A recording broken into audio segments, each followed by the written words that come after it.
Victoria Kingston yanked the fire extinguisher off the wall and sprayed it directly at Marcus Webb's truck.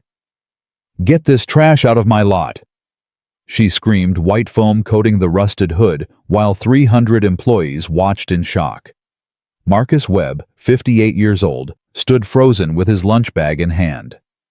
Foam dripped down the windshield of his 1972 Ford F-100, the truck his dying wife had helped him build. He didn't yell, didn't run. He walked straight to the driver's door, turned the key, and the engine exploded to life with a sound that made Victoria's smile disappear. That sound was worth $50 million, and it was about to destroy everything she had. Drop your city in the comments. Let's see how far this story goes. The foam was still dripping when Marcus turned that key. 300 people held their breath.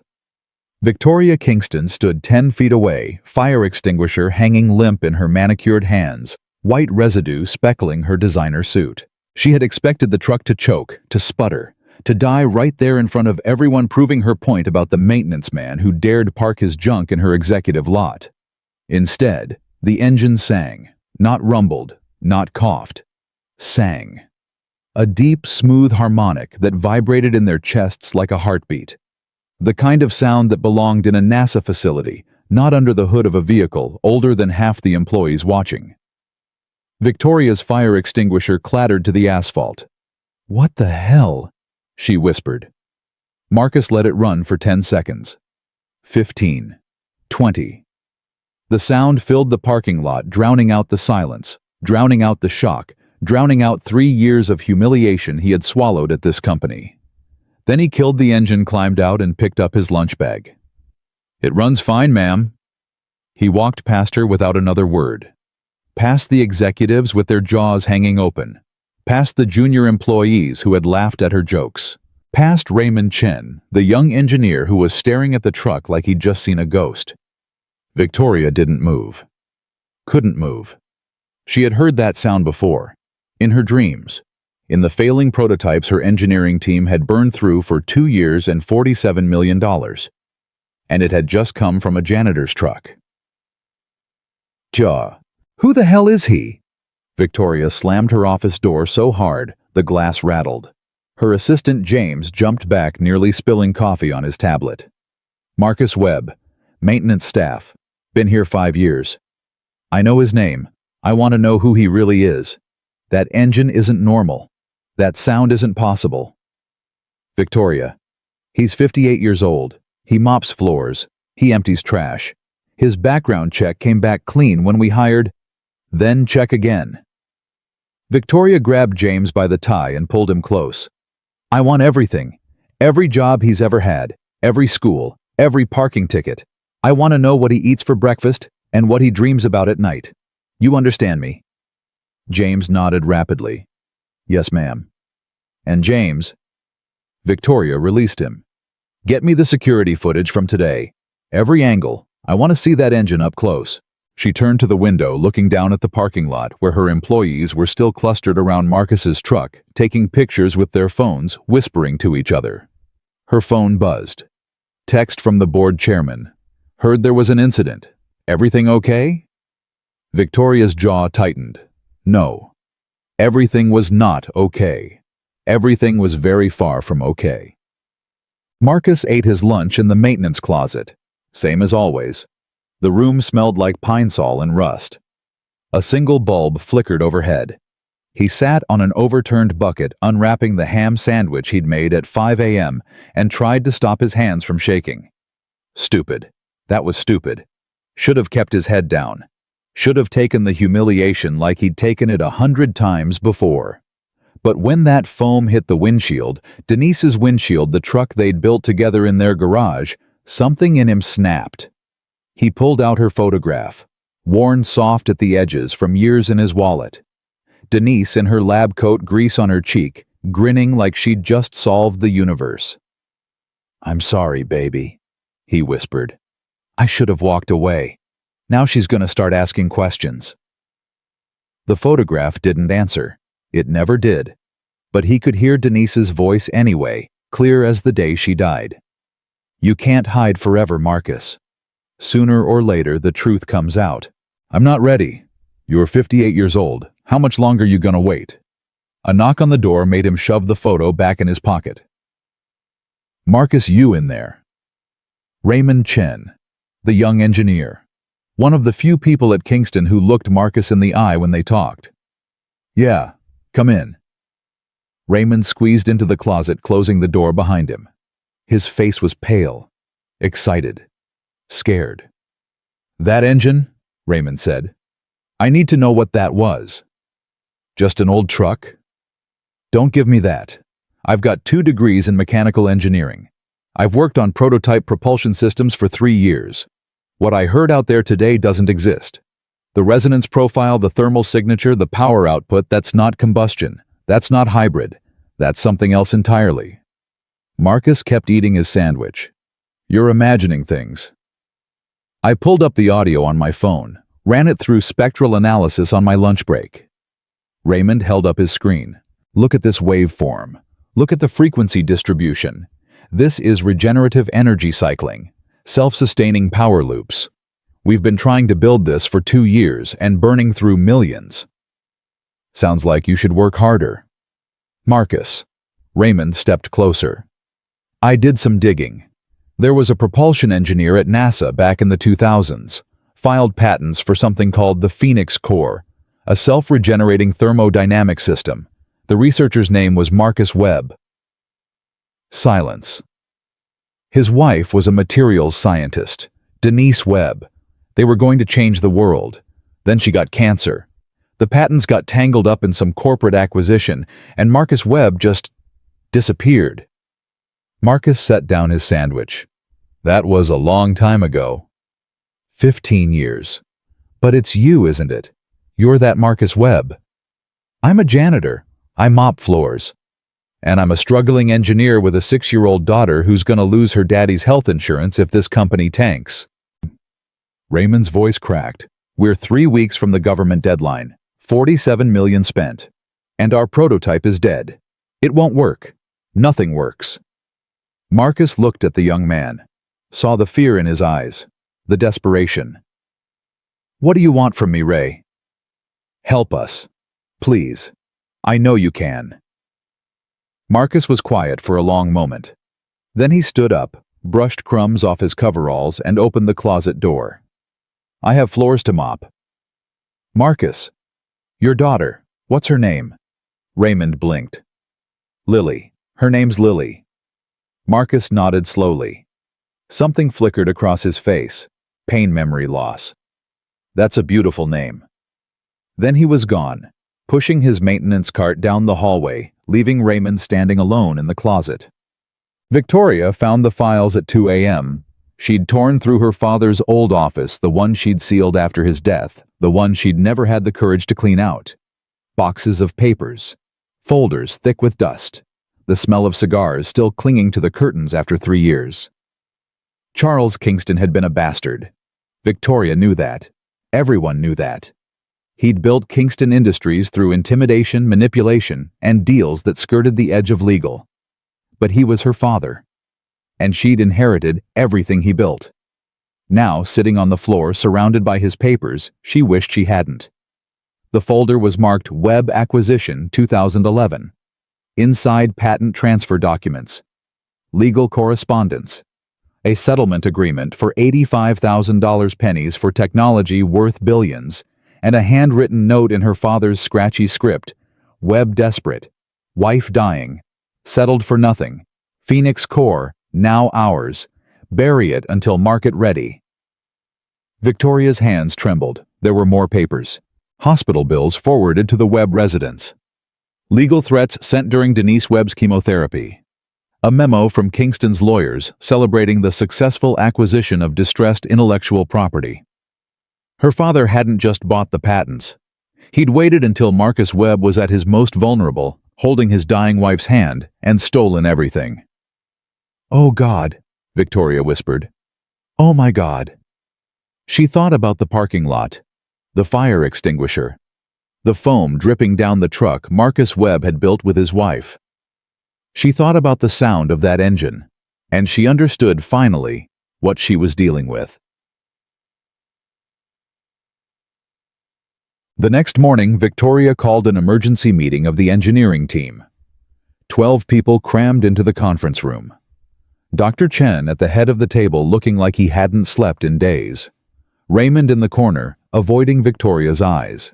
And a dozen other engineers who had failed over and over to build what Marcus Webb carried in his truck. "The Omega project is dead," Victoria announced. Gasps, murmurs. Dr. Chen's face went gray. "Victoria, if you'll just give us more time." "Time isn't the problem." Victoria pulled up a photo on the main screen, a grainy still from the parking lot security footage showing the engine bay of Marcus's truck. "Technology is the problem. We've been trying to build something that already exists." She told them everything: the Phoenix core, the stolen patents, Marcus Webb's identity, his wife, his tragedy, his 15 years of hiding in plain sight. By the time she finished, the room was silent. "So what do we do?" Raymond asked quietly. Victoria turned to him. "We get him to help us." "After what you did yesterday, the fire extinguisher." "I'll apologize." "You think that's going to be enough? You sprayed his truck, his wife's truck, with foam in front of the whole company." "Then I'll do more than apologize. I'll make him an offer he can't refuse." Dr. Chen shook his head. "Victoria, the man's been hiding this technology for 15 years. He could have sold it anywhere. He could have made millions. Instead, he's mopping our floors. Whatever he wants, it isn't money." "Everyone wants money." "Not everyone." Raymond stood up. "Some people want justice. Some people want respect. And some people—" He looked Victoria in the eye. "Just want to be left alone with what they have left." Victoria's jaw tightened. "Then I'll find another way."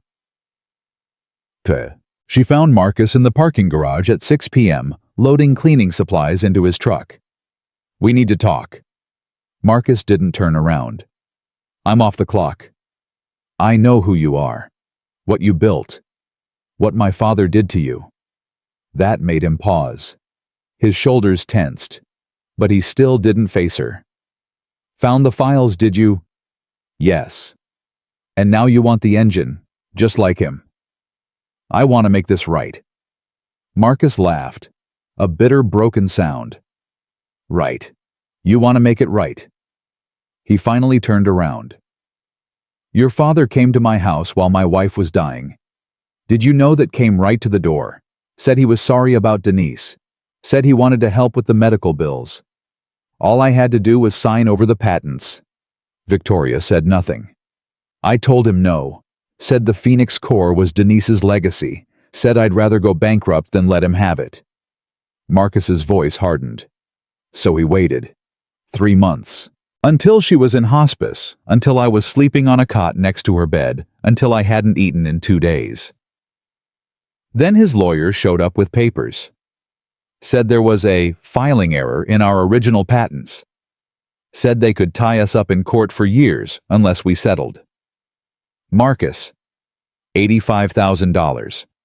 That's what your father paid for technology worth billions, and I took it because my wife needed medication that cost $12,000 a month, and I couldn't fight him and watch her die at the same time." Silence.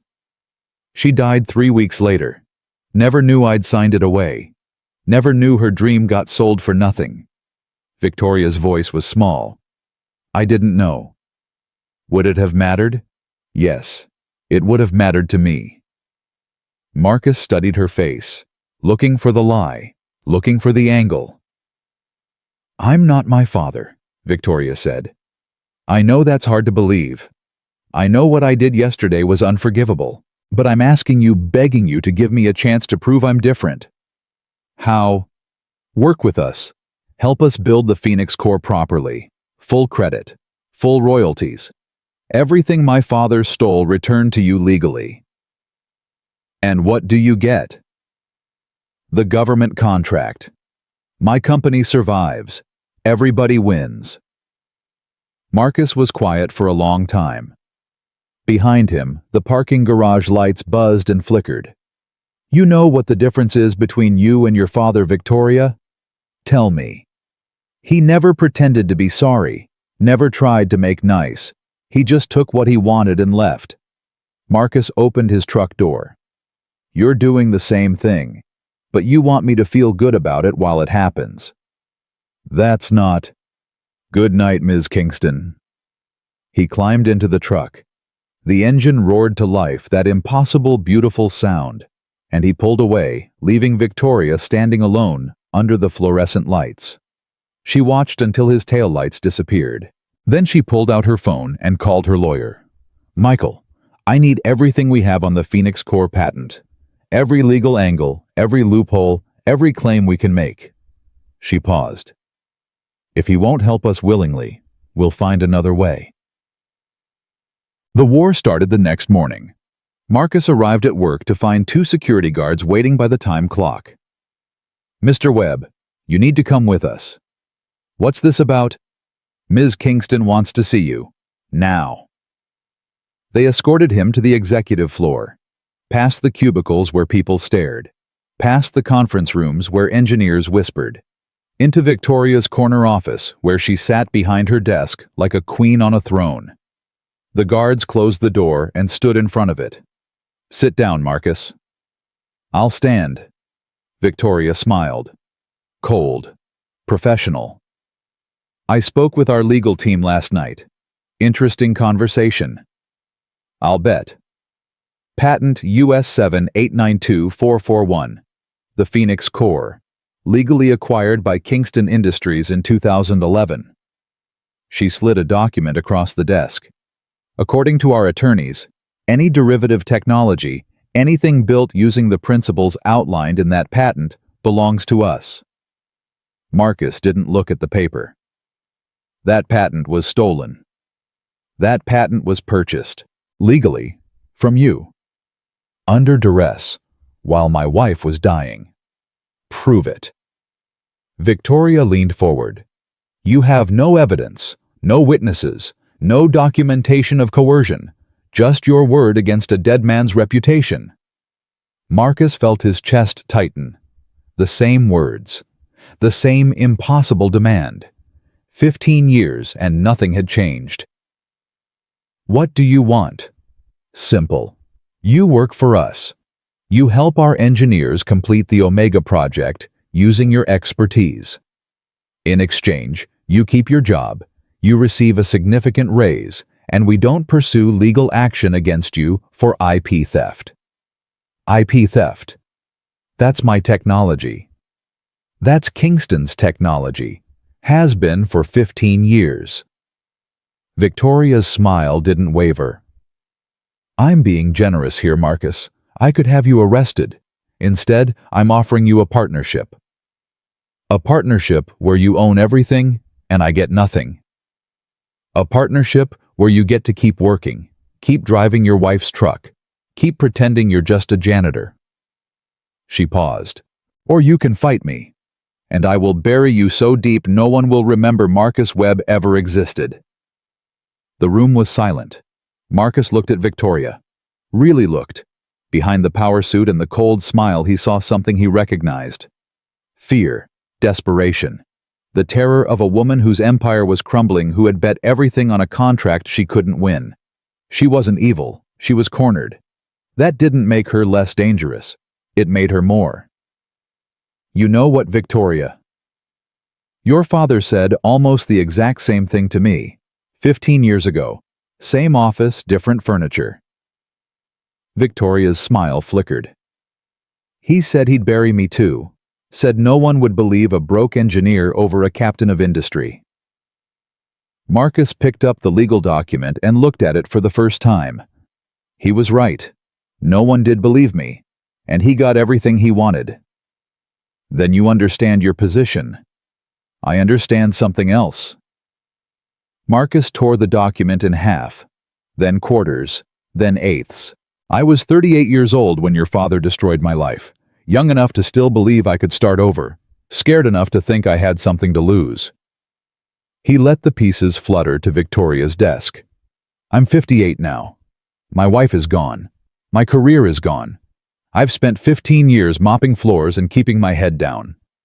He met her eyes. You can't threaten a man who's already lost everything. Victoria's face hardened. You're making a mistake. No, I'm making a choice. Marcus turned toward the door. The security guards shifted uncertainly, looking to Victoria for instruction. You can fire me. You can sue me. You can try to take my truck. But you will never get what's inside my head. And that's where the Phoenix core really lives. He pushed past the guards. Marcus. Victoria's voice stopped him at the door. This isn't over. He looked back one last time. You're right. It's just beginning. They fired him by email. Marcus was already home when the message arrived. 2 sentences. Termination effective immediately. Final paycheck mailed. He sat in his small apartment reading the words over and over on his cracked phone screen and felt nothing. No anger, no fear, no satisfaction, just exhaustion, bone deep and endless. His phone buzzed. Text from Raymond. I'm so sorry. I heard what happened. Can I do anything? Marcus typed back. Take care of your daughter. The rest doesn't matter.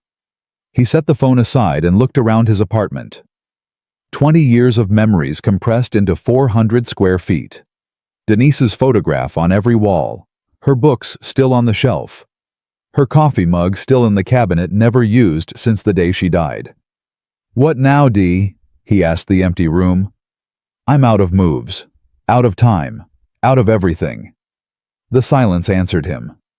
Outside his window, the sun was setting over Detroit. Orange light bleeding across abandoned factories and empty lots. A city that had known greatness once before, the world moved on and left it behind. Marcus understood that feeling. More than anyone. His phone buzzed again. Unknown number. He almost ignored it, but something made him answer. Hello. Mr. Webb, my name is Angela Torres. I'm an investigative journalist with the Detroit Free Press. Marcus frowned. How did you get this number? A source at Kingston Automotive. They told me about what happened today, and about what happened 15 years ago. Silence. Mr. Webb, I've been investigating Charles Kingston for years. The deals he made, the people he destroyed. I never had enough to publish, but now... Angela paused. I think you have a story that needs to be told. Marcus looked at Denise's photograph, at her smile, at the dreams they'd shared. Mr. Webb, are you still there? He took a breath. Yeah, I'm here. He stood up and walked to the window, watching the last light fade from the sky. You want a story? Come to my apartment tomorrow morning. Bring a recorder. You'll talk to me. I'll do more than talk. Marcus felt something shift inside him, something that had been dormant for 15 years. I'll show you everything.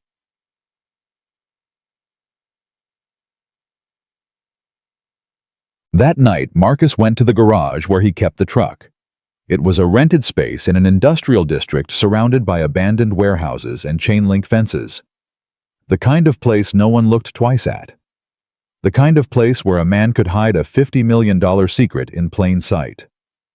He unlocked the bay door and stepped inside.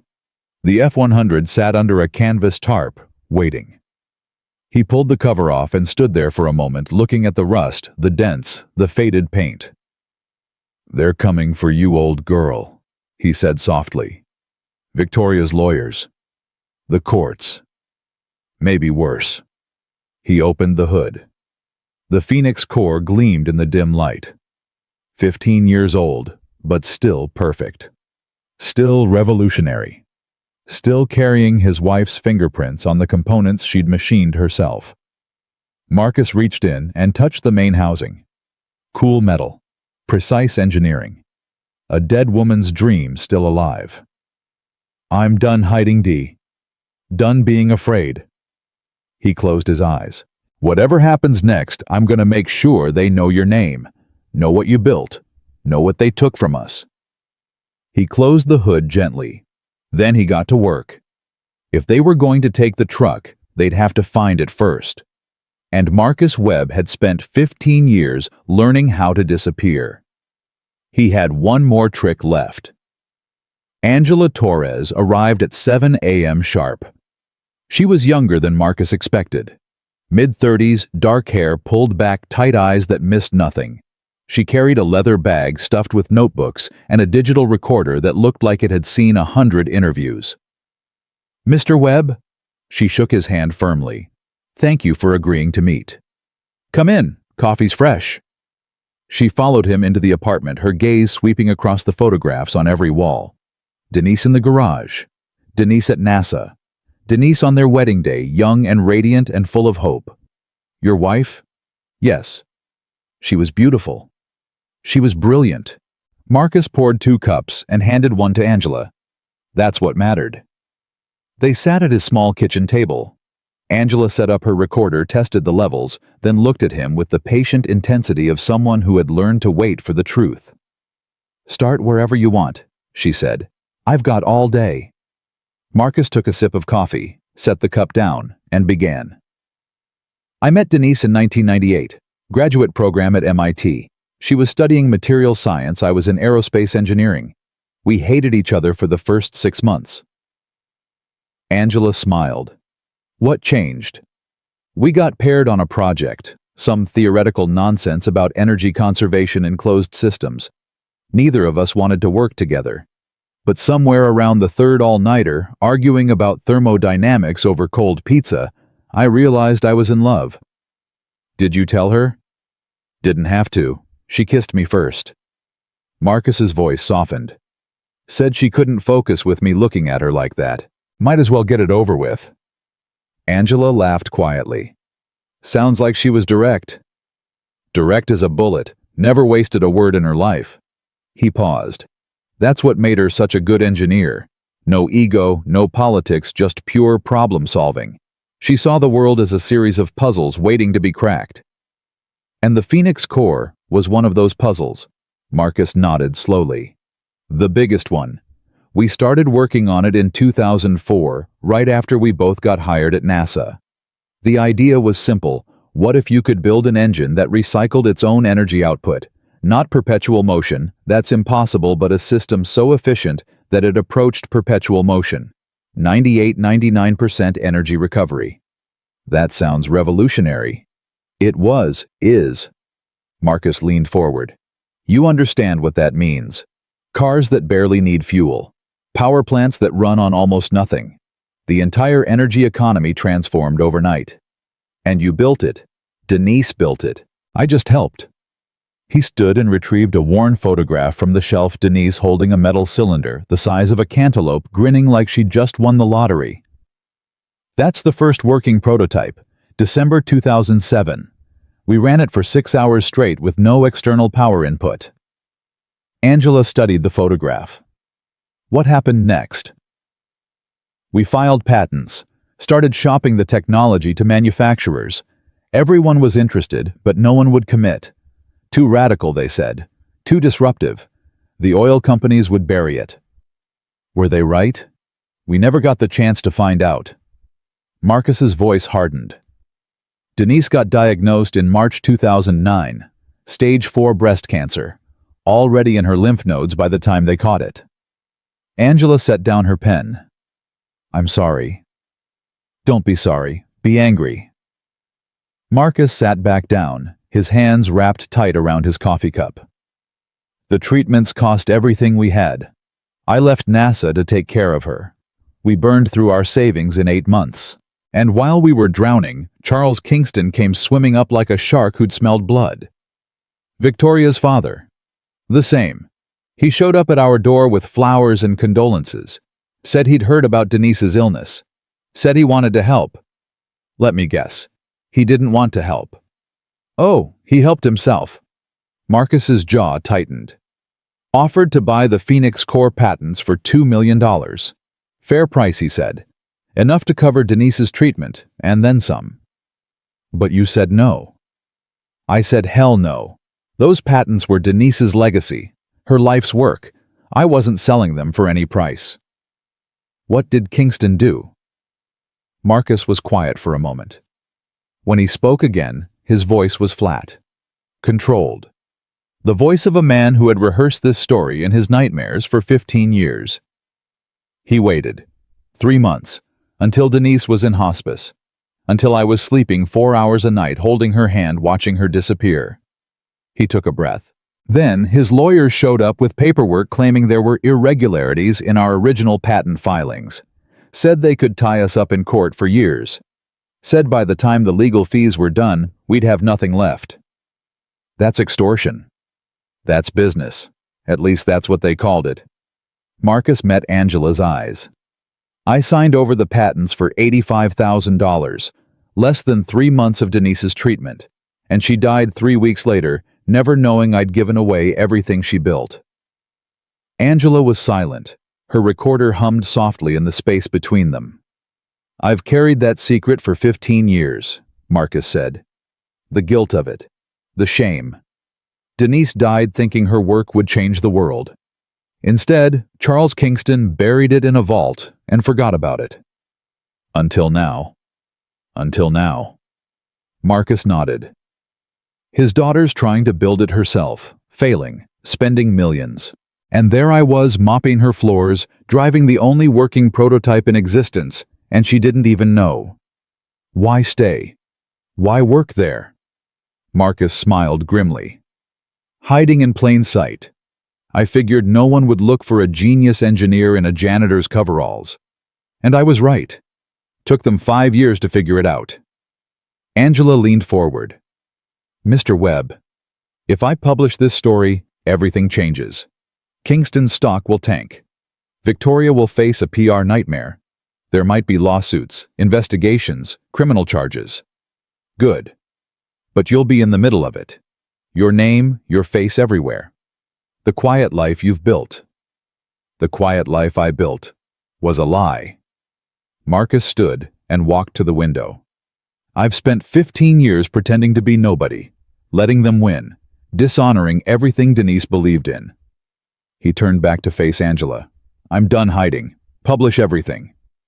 Angela studied him for a long moment. Then she nodded, picked up her recorder and started a new file. Let's begin again, from the beginning. I want every detail. They talked for 6 hours. By the time Angela left, the sun was setting, and Marcus felt hollowed out. Emptied. Like he'd poured 15 years of grief and rage into that little digital recorder, and now there was nothing left inside him. His phone buzzed. Raymond Chen again.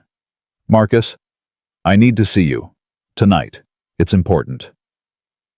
Marcus typed back, my apartment. 9 p.m. Then he sat in his empty kitchen and waited for whatever came next. Raymond showed up looking like he hadn't slept in days.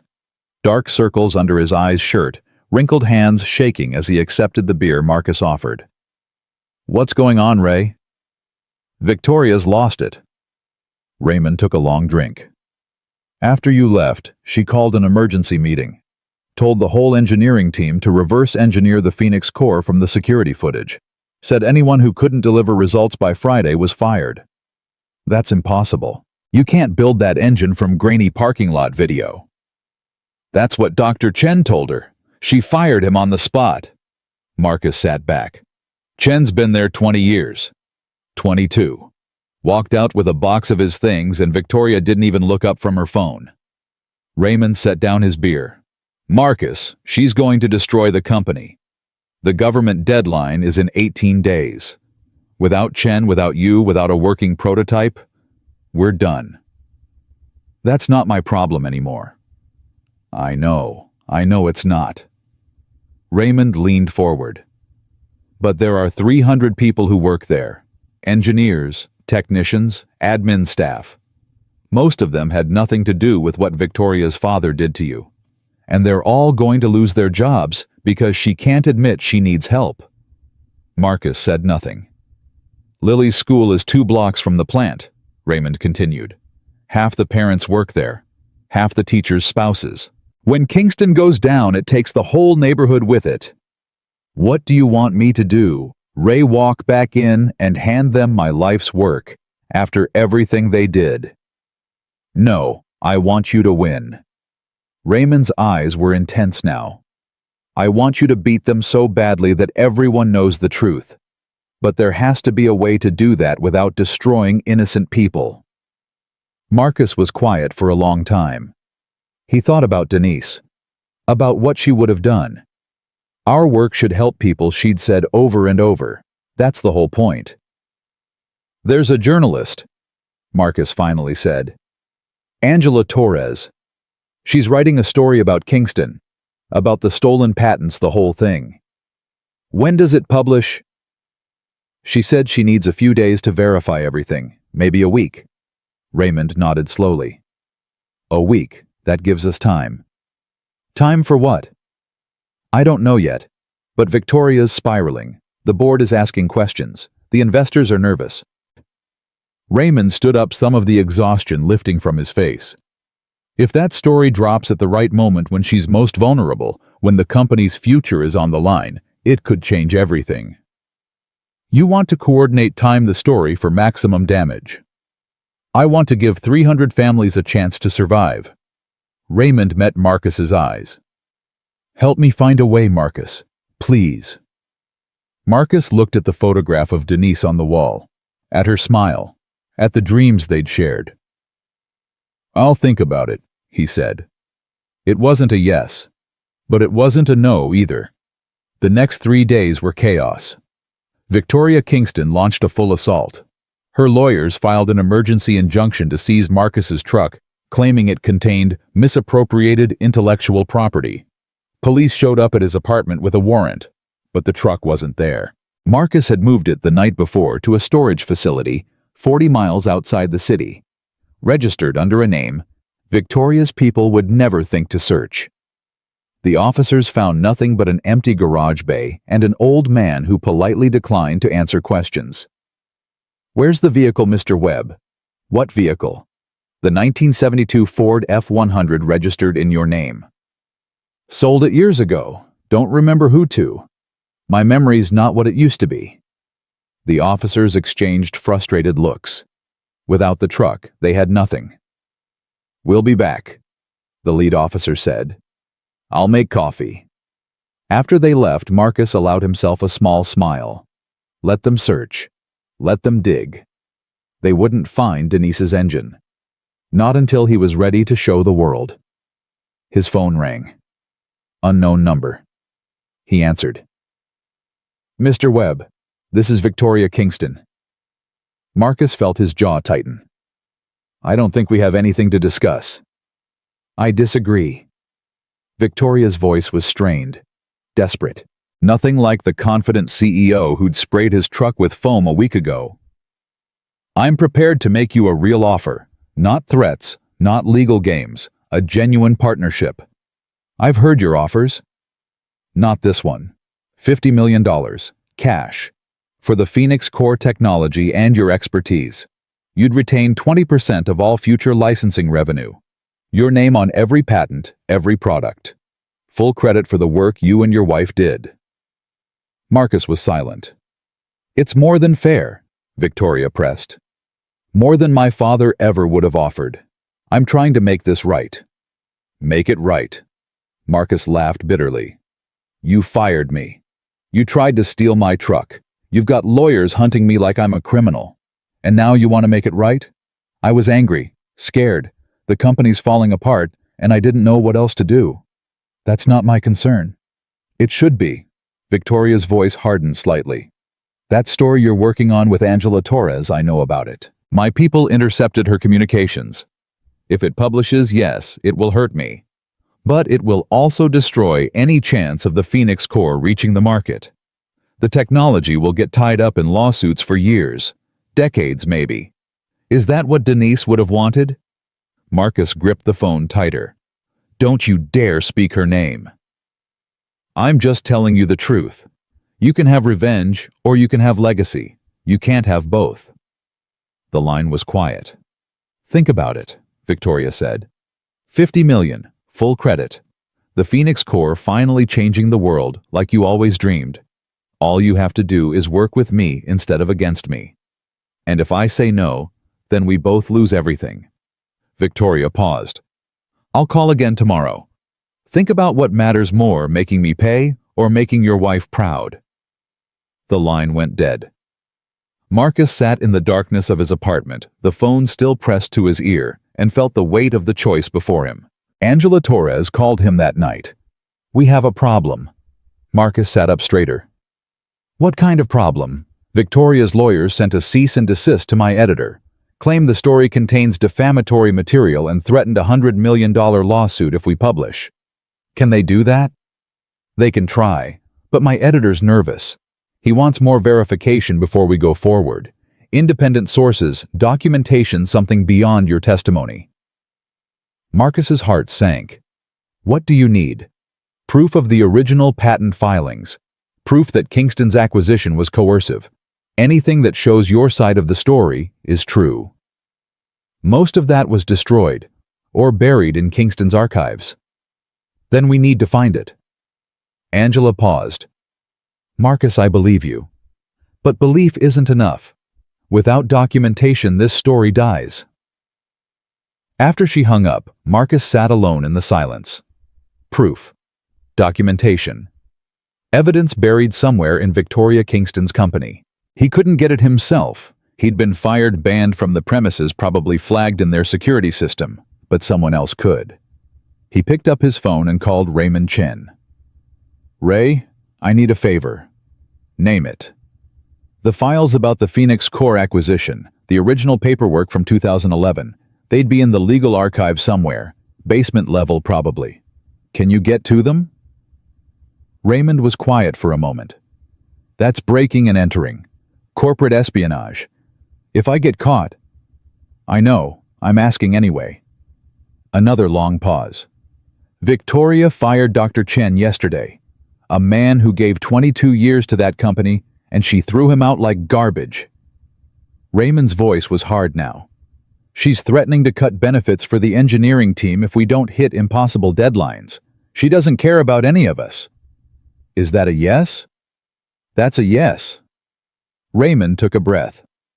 "I'll do it tomorrow night, after the security shift change. Less people around." "Ray, thank you."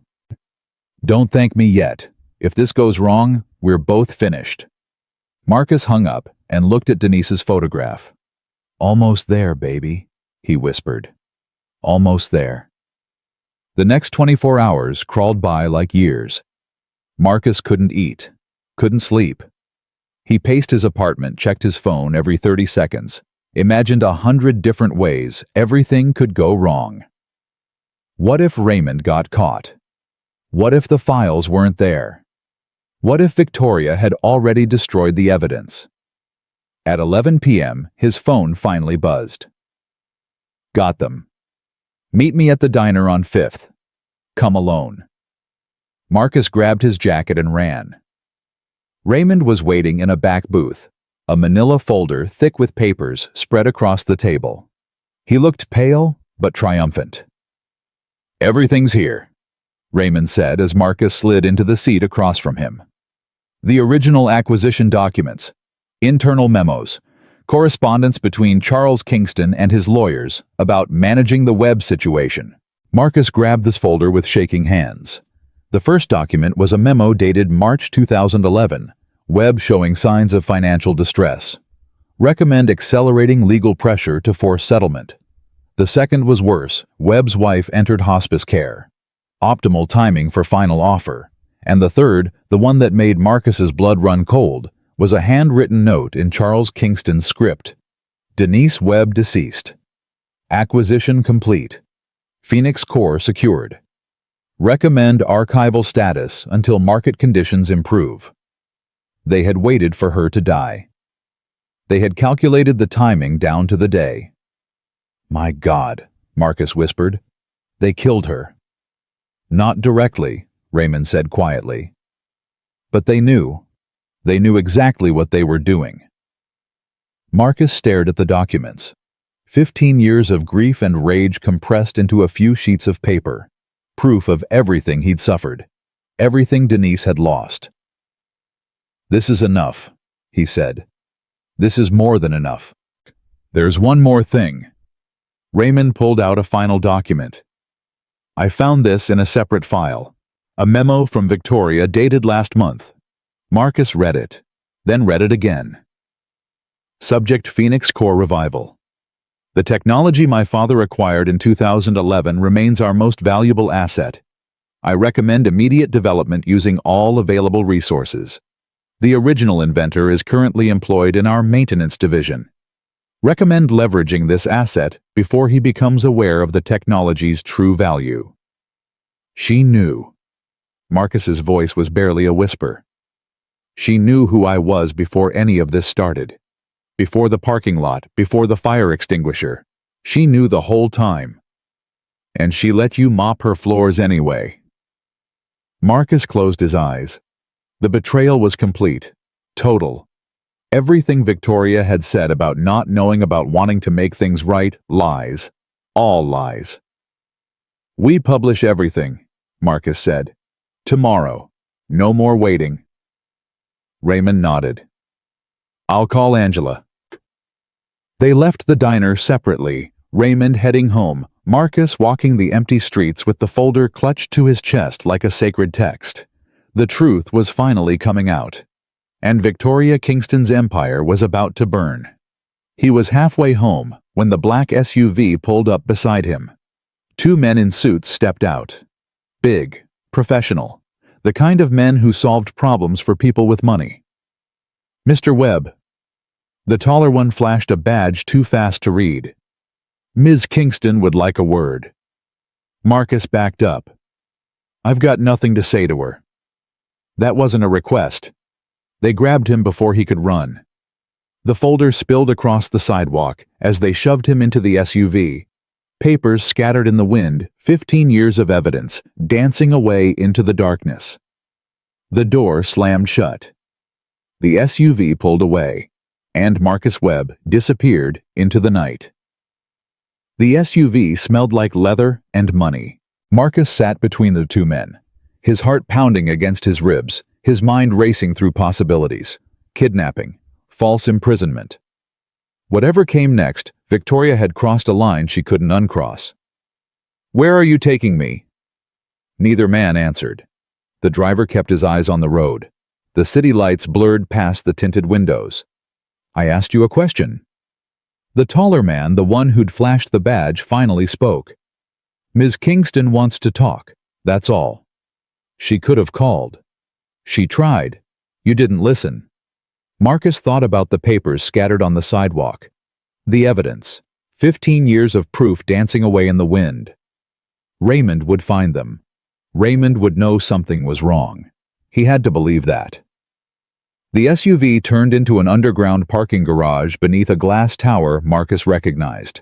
Kingston Automotive Headquarters. They weren't taking him to some abandoned warehouse. They were taking him to Victoria's office. The men escorted him through a service elevator, past empty hallways, into the executive suite on the top floor. The building was dark at this hour. No witnesses, no employees, just Victoria Kingston standing by her window looking out at the city lights. She didn't turn around when they entered. Leave us, she said. The men hesitated. Ma'am, are you sure? I said leave us. They left. The door clicked shut behind them. Victoria turned to face Marcus. She looked different than he'd ever seen her. No power suit, no perfect makeup. She wore jeans and a wrinkled blouse, her hair pulled back in a messy ponytail. Dark circles under her eyes. She looked human, maybe for the first time. You had me kidnapped, Marcus said flatly. I had you brought here. There's a difference. Not from where I'm standing. Victoria walked to her desk and poured 2 glasses of whiskey. She held one out to Marcus. He didn't take it.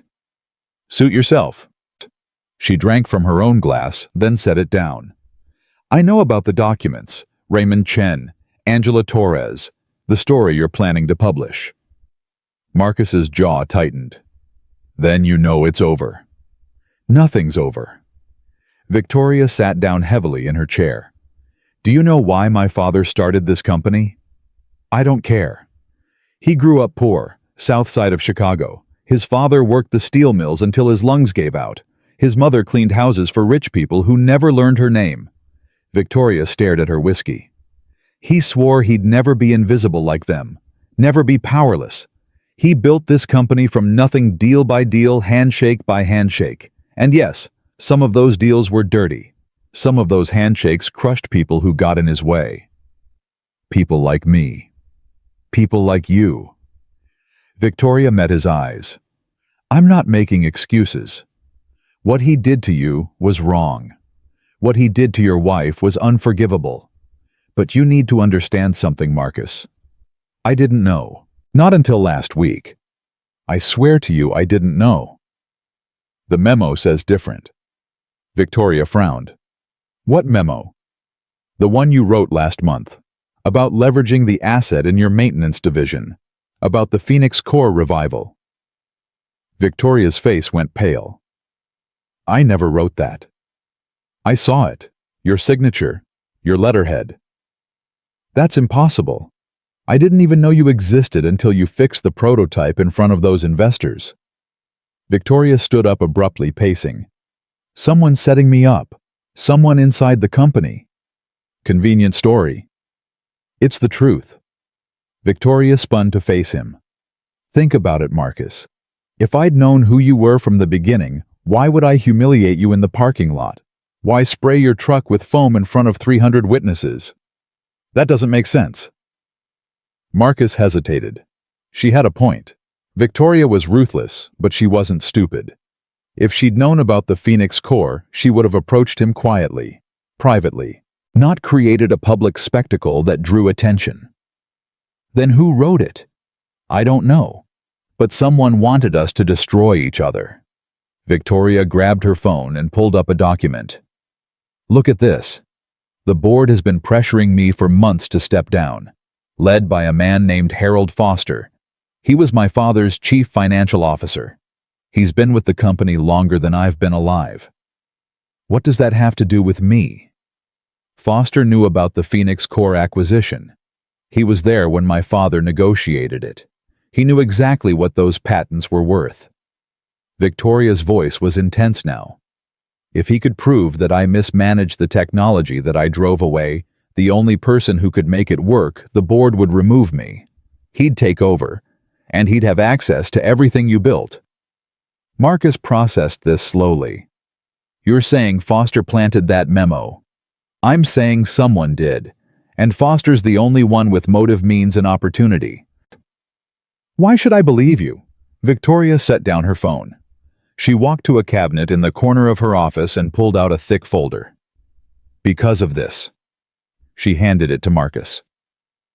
Inside were photographs, documents, financial records going back years. Evidence of Harold Foster's private dealings.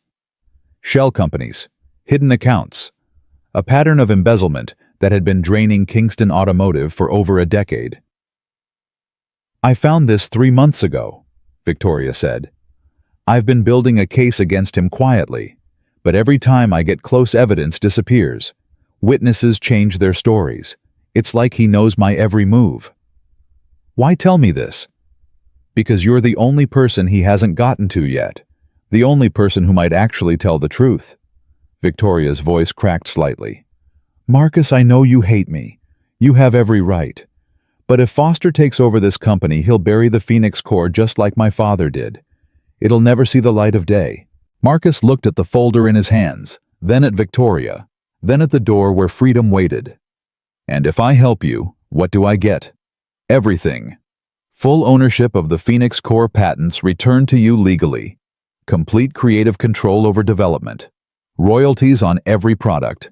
And a public apology from me from the company acknowledging what my father did to you and Denise. That's a lot. It's what you deserve. Victoria's eyes were wet now. I've spent my whole life trying to live up to my father's legacy. Trying to be as strong as he was, as ruthless.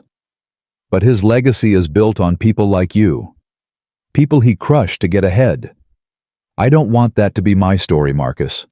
I want to be better. Marcus was silent for a long moment. He thought about Denise, about what she would say if she could see him now. People can change, baby.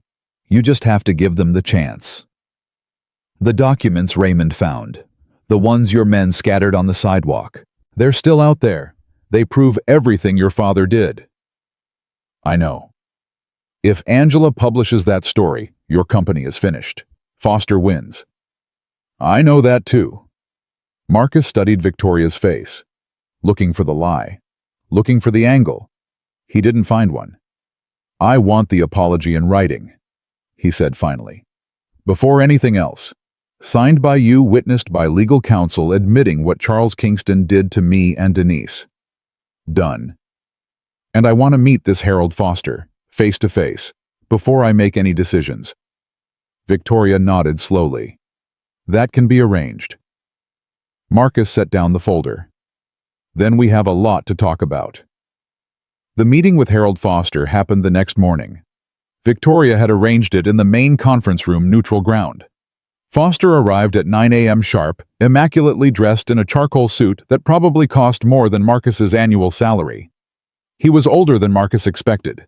Mid-70s, silver hair, swept back eyes like a hawk's. The kind of man who had seen everything and trusted no one. Mr. Webb? Foster extended a hand. I've heard so much about you. Marcus didn't take it. Have you? Of course. Your work at NASA was legendary. A tragedy what happened afterward. Foster withdrew his hand smoothly, no offense taken. I've always believed the Phoenix Corps was Kingston's most valuable asset. Unfortunately, Charles never had the vision to develop it properly.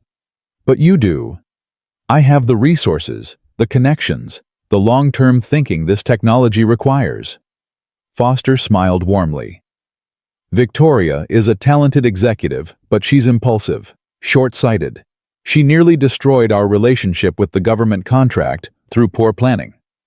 I fixed that. You did, which is exactly why I wanted to meet you. Foster leaned forward. Marcus, what if I told you there was a way to develop the Phoenix Corps without Kingston Automotive?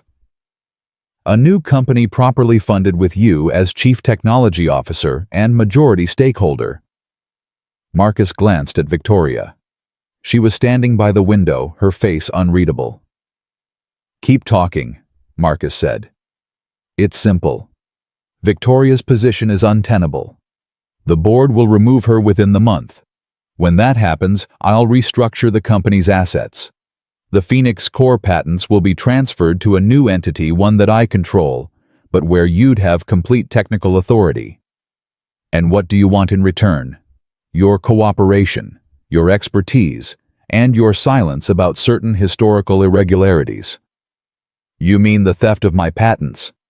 Foster's smile didn't waver. I mean unfortunate business decisions made by a man who's no longer alive to defend himself. There's no value in relitigating the past, Marcus, only in building the future. Marcus felt the anger rising in his chest. The same smooth words, the same empty promises, the same assumption that he could be bought, manipulated, controlled.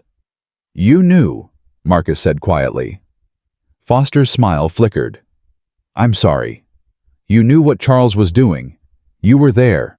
You helped him time the acquisition for when my wife was dying. You calculated the optimal moment to destroy us. That's a serious accusation. It's the truth.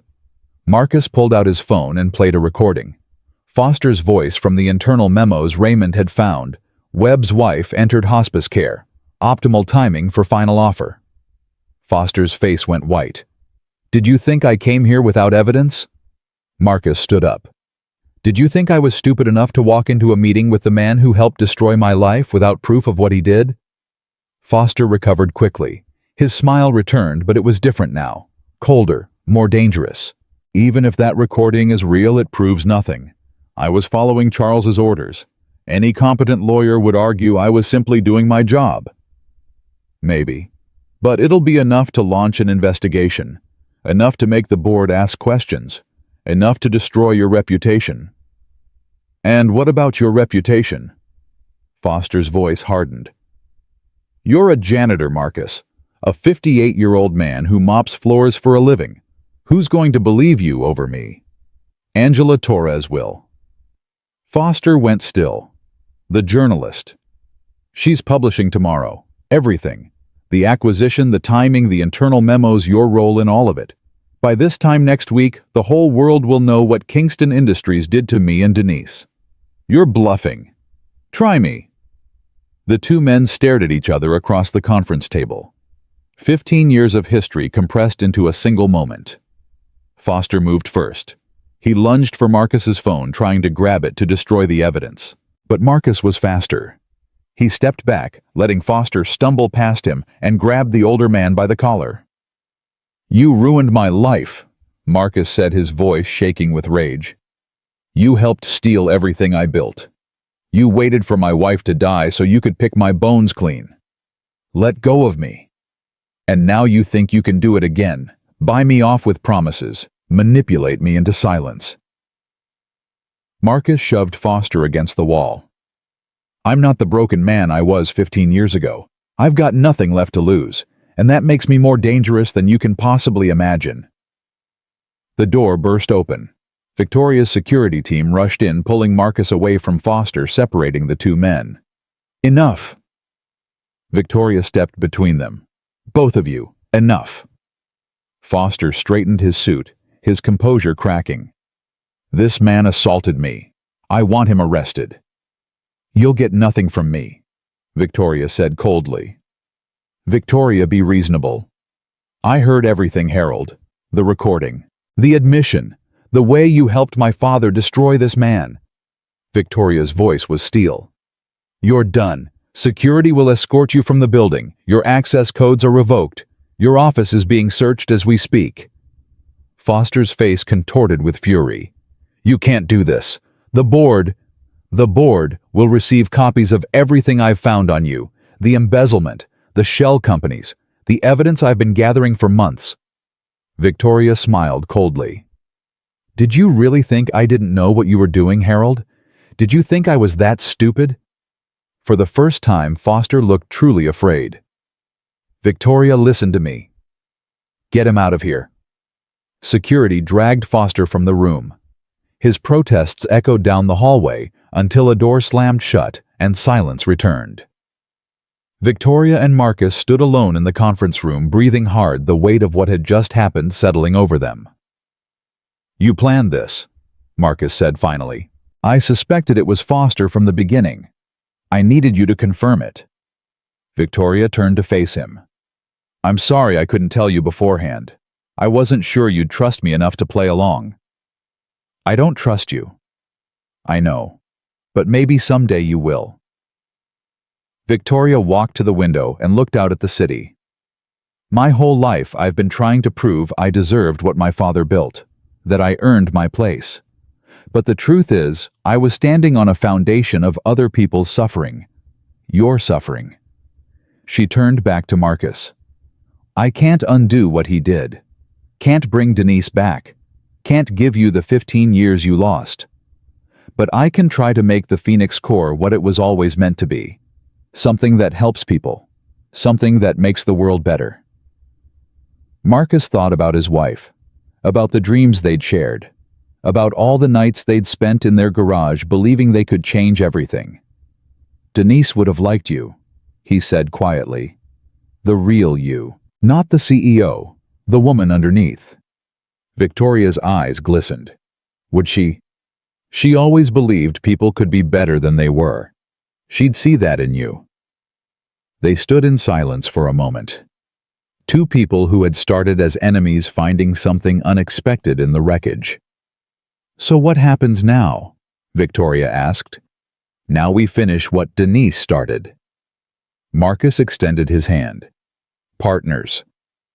Victoria looked at his hand, then at his face. Then she smiled a real smile, the first one he'd ever seen from her. "Partners." She shook his hand. Angela Torres published the story that weekend, but it wasn't the story she'd originally planned. Instead of an exposé about Victoria Kingston, it became something larger. A narrative about corporate greed, stolen dreams, and the possibility of redemption. The headline read, "The Phoenix Rises, How a Janitor's Secret Engine is Changing the Automotive Industry." The article detailed everything: Charles Kingston's theft, Harold Foster's manipulation, Marcus and Denise's original vision. But it also told the story of Victoria's transformation, how she'd uncovered her father's crimes and chosen to make things right. The response was overwhelming. Within 48 hours, the story had been shared 2 million times. Within a week, Marcus Webb was on the cover of Time magazine. Within a month, 3 major automakers had approached Kingston Automotive about licensing the Phoenix Core technology. But none of that mattered as much as what happened on a quiet Sunday afternoon, 3 weeks after the story broke. Marcus drove the F-100 to the cemetery on the outskirts of Detroit. He'd made this drive 1,000 times over the past 15 years, but today felt different. Today, he had something to tell Denise. He knelt by her headstone, running his fingers over the engraved letters. Denise Marie Webb, beloved wife. Brilliant mind, eternal dreamer. "Hey, baby," he said softly. "I know it's been a while since I talked. Really talked. I've been busy." A bird sang somewhere in the trees. The afternoon sun was warm on his back. "They're building at D, the Phoenix Core, for real this time. Victoria's company My Designs were making it happen. By next year there'll be cars on the road running on our engine, your engine." He wiped his eyes. "I spent 15 years being angry, being broken, hiding from the world because I thought the fight was over." Marcus's voice cracked. "But you never stopped fighting, did you? Even at the end, even in that hospital bed you were drawing diagrams, making plans, believing." He pulled out the worn photograph of Denise, the one he'd carried in his wallet for 15 years, and propped it against her headstone. "I'm sorry I gave up on your dream. I'm sorry I let them win for so long. But I'm back now. And I'm going to make sure the whole world remembers your name." He stood up slowly, his knees aching, his heart full. "I love you, Dee. I'll always love you. And this isn't goodbye. This is just the beginning." He walked back to the truck, climbed in, and turned the key. The engine roared to life. That perfect, impossible sound. Denise's sound. And for the first time in 15 years, Marcus Webb drove away from that cemetery with hope instead of grief. The first prototype rolled off the assembly line on a Tuesday morning in March. Marcus stood in the Kingston production facility, surrounded by engineers, technicians, and executives who had worked 18-hour days for 3 months to make this moment happen. The vehicle was a sleek sedan, midnight blue, with the Phoenix Core emblem etched into the hood. "Well," Victoria stood beside him, her voice tight with anticipation. "What do you think?" Marcus walked slowly around the car, running his hand along the fender, peering through the windows at the leather interior. Everything was perfect, professional, production ready, but it wasn't the same.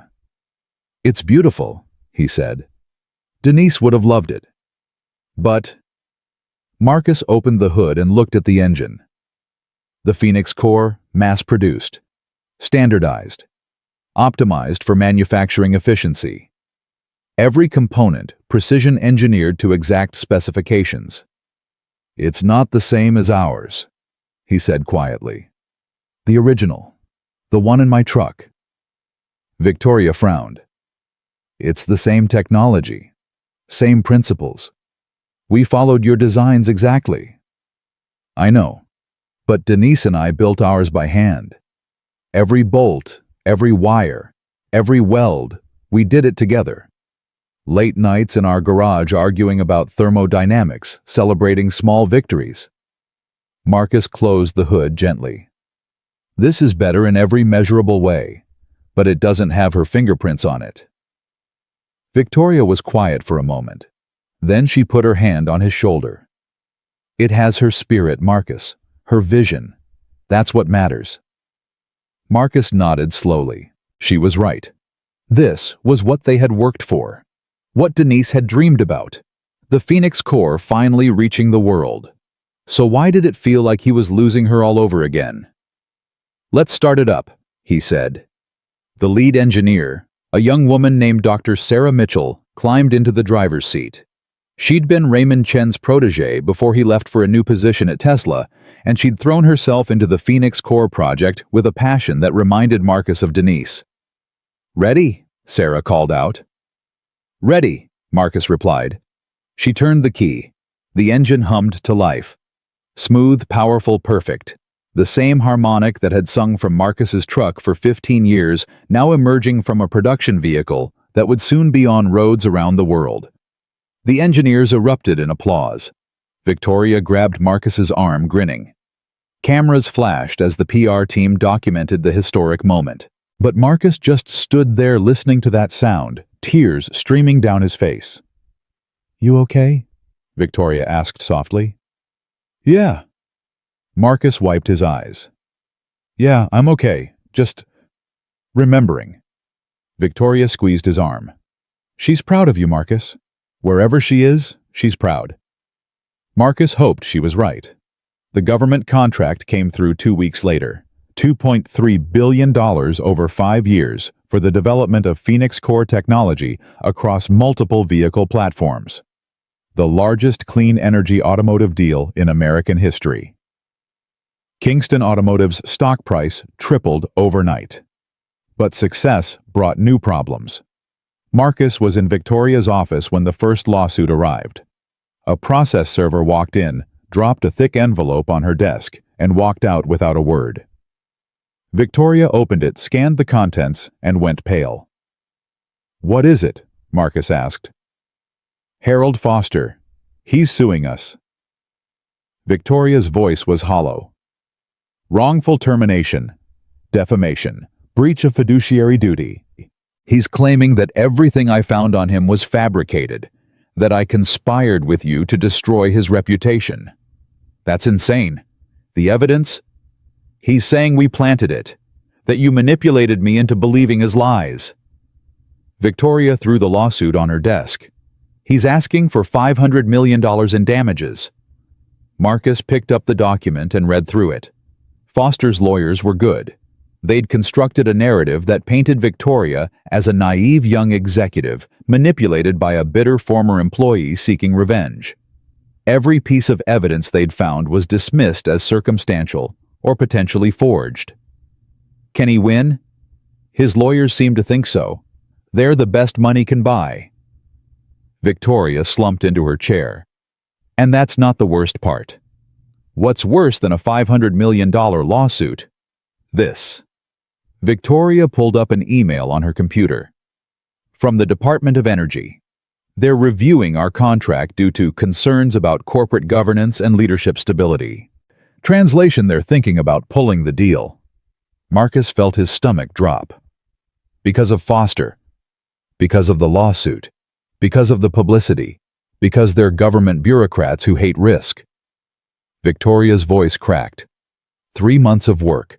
$2.3 billion. Everything we built together. And it's all falling apart. Marcus sat down across from her. For a long moment, neither of them spoke.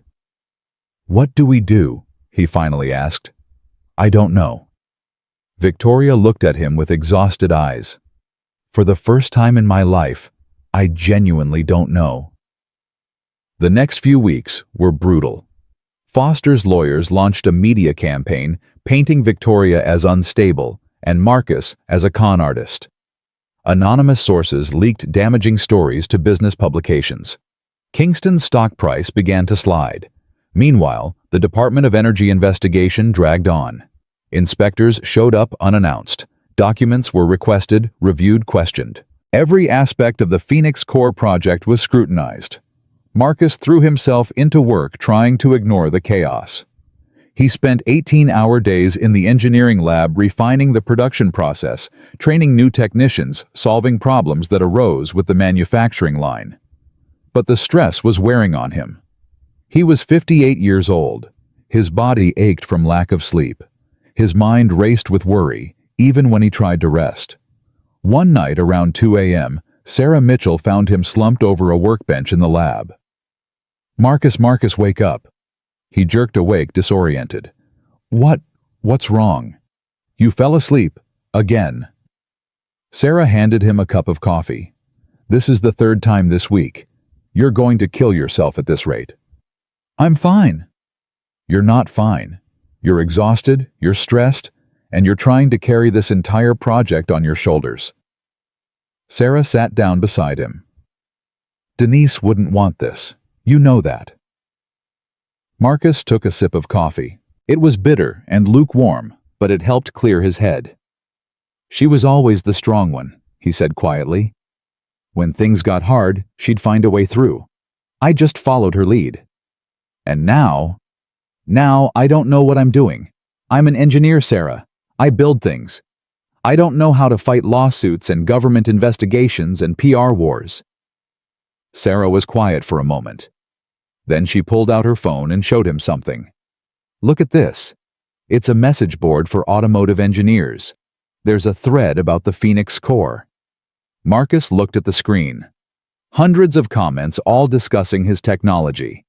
Questions about the regenerative loop. Debates about manufacturing processes. Excitement about the possibilities. These are engineers all over the world, Sarah said. They've been following your story since Angela's article. They believe in what you built. They're rooting for you. Marcus scrolled through the comments. One caught his eye. Webb and his wife were decades ahead of their time. If the Phoenix core succeeds, it changes everything about how we think about energy. I never wanted to be famous, Marcus said. Too late for that. Sarah smiled. But maybe fame isn't the worst thing. Maybe it means people are paying attention, and maybe that attention is exactly what we need to fight back against Foster. Marcus thought about this. The media campaign against them had been devastatingly effective, but they'd been playing defense the whole time, reacting instead of acting. What if they changed that, "Get Victoria," Marcus said. I have an idea. The press conference was held 3 days later.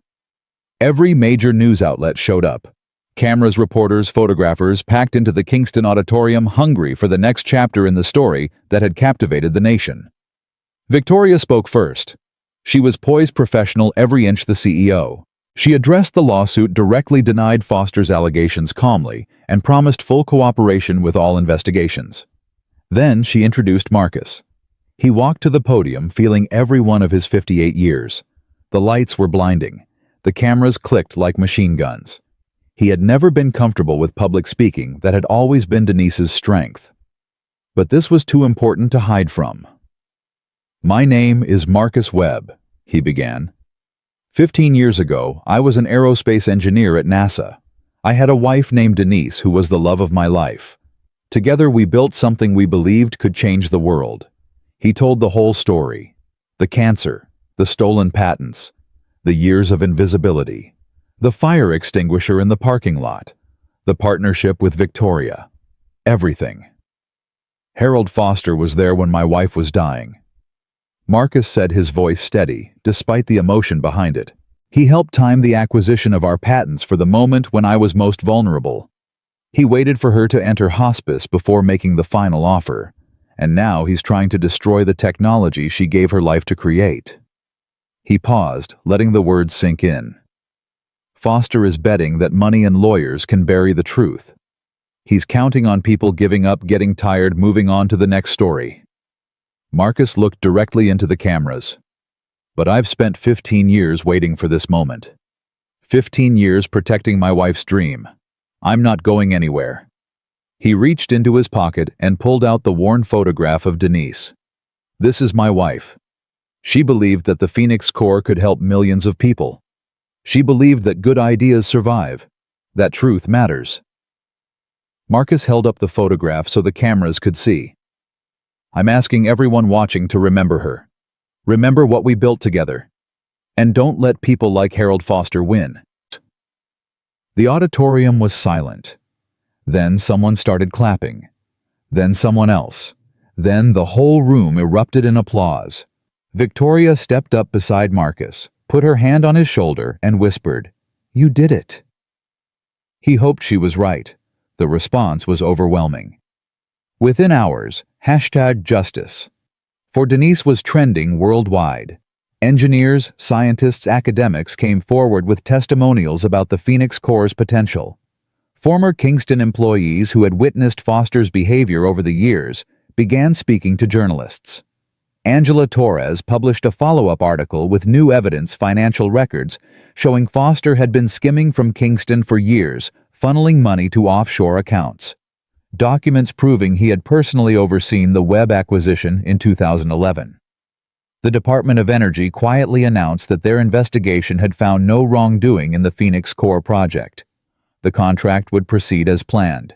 And then the final blow: Foster's own lawyers quit. They'd been embarrassed by the public backlash, worried about their reputation.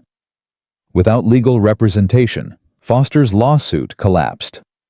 Victoria called Marcus with the news at 7 a.m. on a Saturday morning. "It's over," she said. "Foster's dropping the suit. His lawyers negotiated a settlement where he walks away with nothing and agrees never to make public statements about Kingston or the Phoenix Core again." Marcus sat down heavily on his bed. "It's really over. It's really over." Victoria's voice was thick with emotion. "We won, Marcus. We actually won." He didn't know what to say. For 15 years he had lived with the weight of defeat. The stolen patents, the buried technology, the belief that justice would never come. And now somehow it had. "Denise," he whispered into the empty apartment. "We did it, baby. We finally did it." The next few months were a blur of activity. The first Phoenix Core vehicles hit the market in August. Reviews were ecstatic. Consumer Reports called it the most significant automotive advancement in 50 years. Environmental groups celebrated the dramatic reduction in emissions. Engineering publications devoted entire issues to analyzing the technology. Marcus became a celebrity whether he wanted to or not. Interview requests flooded in. Universities offered honorary degrees. The president invited him to the White House. Through it all, Victoria remained his anchor. She handled the business side, managed the media, protected him from the worst of the attention. They made an unlikely team, the grieving engineer and the reformed CEO. But somehow it worked. One evening, after a particularly exhausting press event, they sat together in Victoria's office, sharing a bottle of bourbon. "Can I ask you something?" Victoria said. "Sure." "Do you ever regret it coming forward, I mean? Losing your privacy? Becoming this?" Marcus thought about the question. The old Marcus, the janitor, who had hidden for 15 years, would have said yes without hesitation. He had valued his invisibility, his quiet grief, his solitary communion with Denise's memory. But that man felt like a stranger now. "No," he said finally. "I don't regret it. Even with everything Foster put us through, the lawsuits, the investigation, the stress. Even with all of that." Marcus took a sip of bourbon. "Denise used to say that the Phoenix Core wasn't just about energy.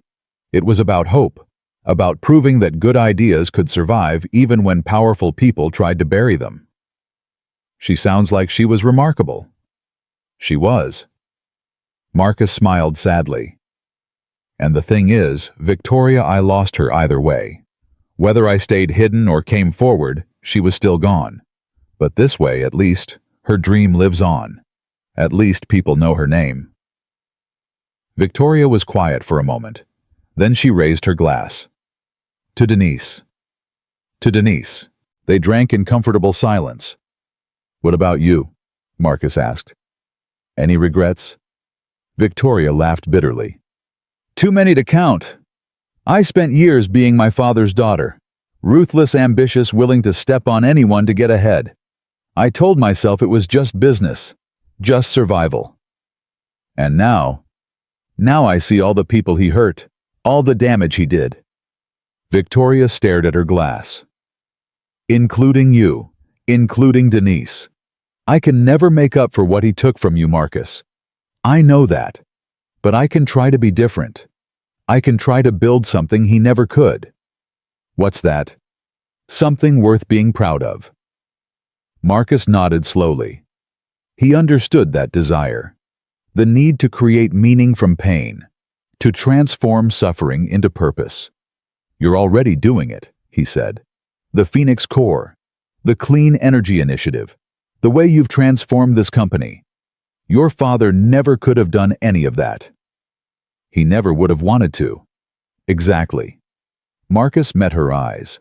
You're not him, Victoria. You never were. And the sooner you stop measuring yourself against his shadow, the sooner you'll see the person you've actually become. Victoria's eyes glistened. Who's that? Someone your father could never understand.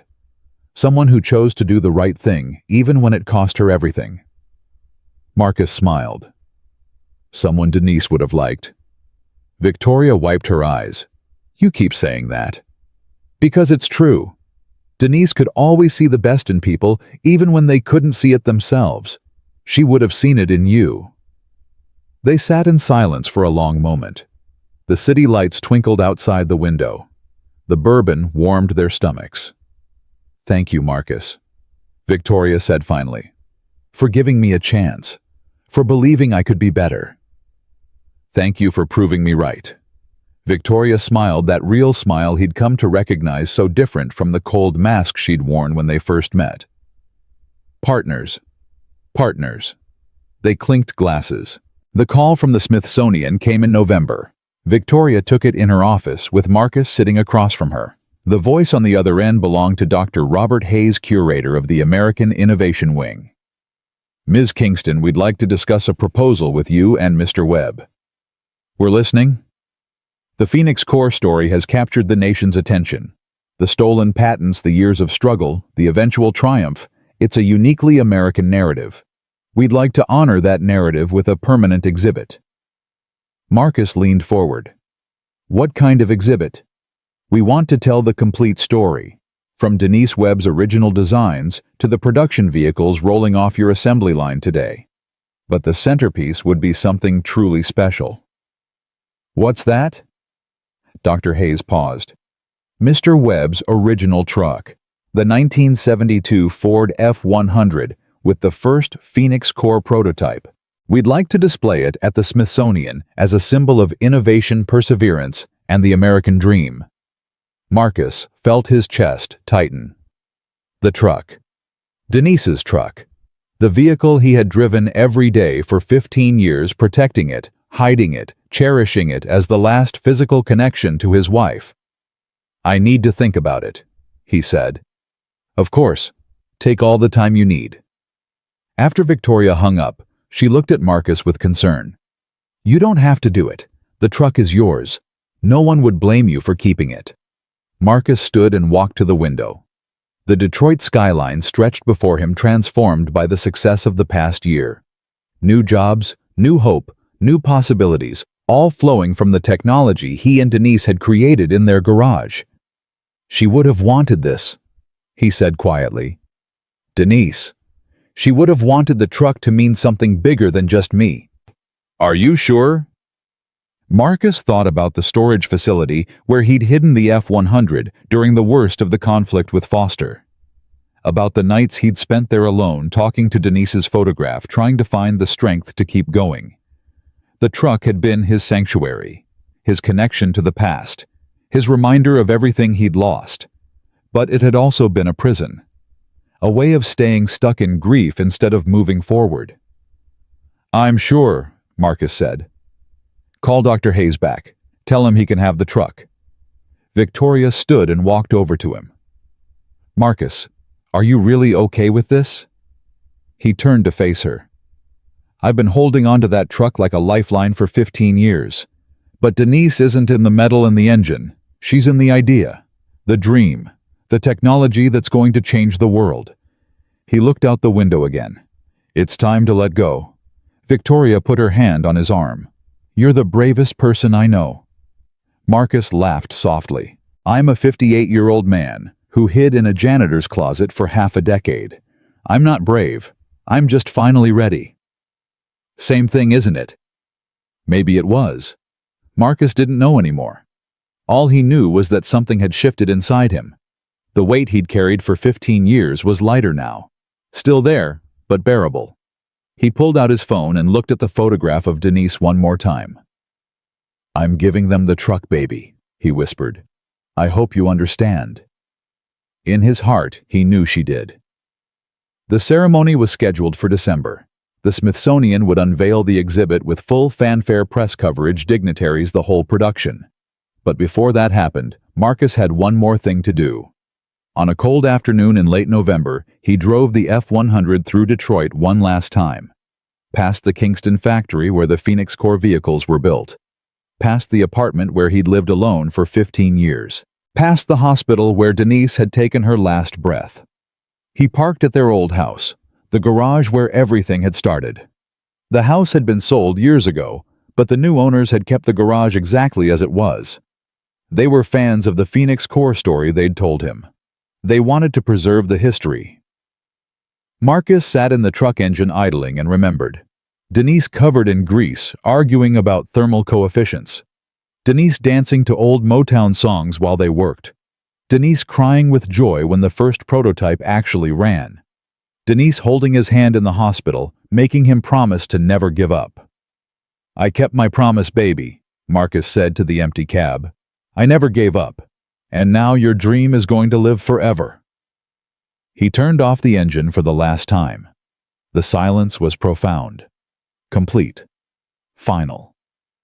Then he climbed out of the truck, closed the door gently, and walked away. Behind him, the F-100 sat still and quiet, waiting for its journey to the Smithsonian. And somewhere, somehow, Marcus knew that Denise was smiling. The morning of the Smithsonian ceremony, Marcus Webb woke up at 4 a.m. and couldn't go back to sleep. He lay in his bed, staring at the ceiling, listening to the silence of his apartment. For 15 years, this had been his sanctuary, his hiding place, the small, cramped space where he had nursed his grief and guarded his secrets. Today, all of that would change. His phone buzzed on the nightstand. A text from Victoria Carr picking you up at 8. "Don't be late." Marcus smiled despite his nerves. Victoria Kingston ordering him around. Some things never changed. He got up, showered, and put on the suit she had bought for him. Italian wool charcoal gray, perfectly tailored. It felt strange on his body, too expensive, too refined for a man who had spent 5 years in janitor's coveralls. But today wasn't about who he had been. It was about who he was becoming. At 7:30, he walked through his apartment one last time. The photographs of Denise still covered every wall. Her books still lined the shelves. Her presence still filled every corner. "Big day, baby," he said softly. "Wish you were here to see it." He touched her photograph, the one of her in the garage, grease on her face, triumph in her eyes, and felt the familiar ache in his chest. It never went away, that grief. It just became easier to carry. "I love you, Dee. Always will." Then he grabbed his coat and walked out the door. The flight to Washington was surreal. Marcus had never flown first class before.